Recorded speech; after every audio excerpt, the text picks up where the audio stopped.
दिखा रही हो, कंबल ओढ़ लो। अरे ये तो मेरे बेटे की आवाज है। मेरे दोनों बेटे यहाँ पर, दक्षु आड़ू और उसकी मम्मी जिंदा है। यहाँ क्या कर रहे हैं वो इस हालत में?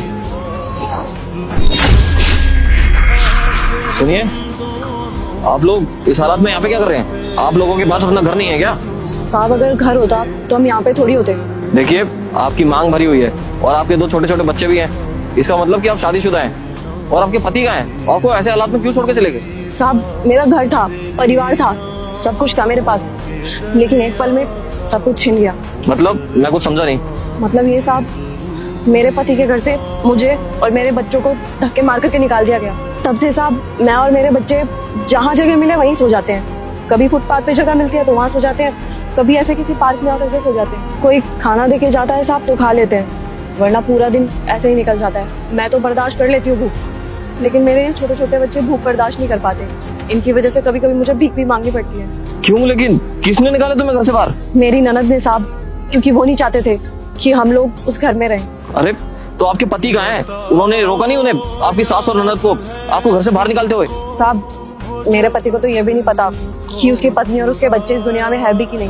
काम के सिलसिले में मेरे पति हमेशा बाहर ही रहते थे, लेकिन अभी उनका ट्रांसफर हो गया था बाहर, जिसकी वजह से वो विदेश चले गए। उन्होंने कहा था कि वो जल्दी ट्रांसफर यहीं पे करवा लेंगे, लेकिन उससे पहले ही साहब मेरी ननद ने बदसलूकी करना चालू कर दिया हमारे साथ। कभी वो मेरे से दुनिया भर का काम करवाती और कभी मेरे बच्चों को काम दे देती साहब।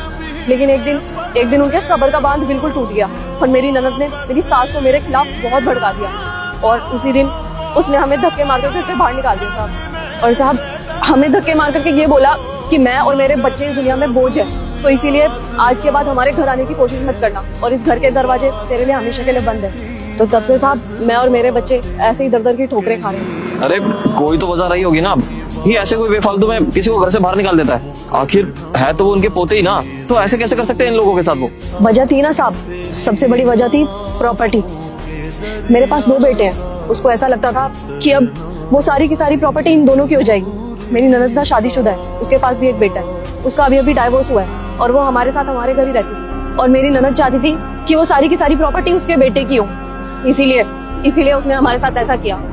मेरी ननद को सारी प्रॉपर्टी उसके बेटे के लिए चाहिए थी, क्योंकि वो चाहती थी कि उस प्रॉपर्टी से उसके बेटे का फ्यूचर सिक्योर हो जाए। लेकिन अगर साहब वो मेरे को ये सारी बातें बताती बैठ करके, तो मुझे प्रॉपर्टी का कोई लालच नहीं था, मैं हंसते खेलते सारी प्रॉपर्टी उसके नाम करवा देती।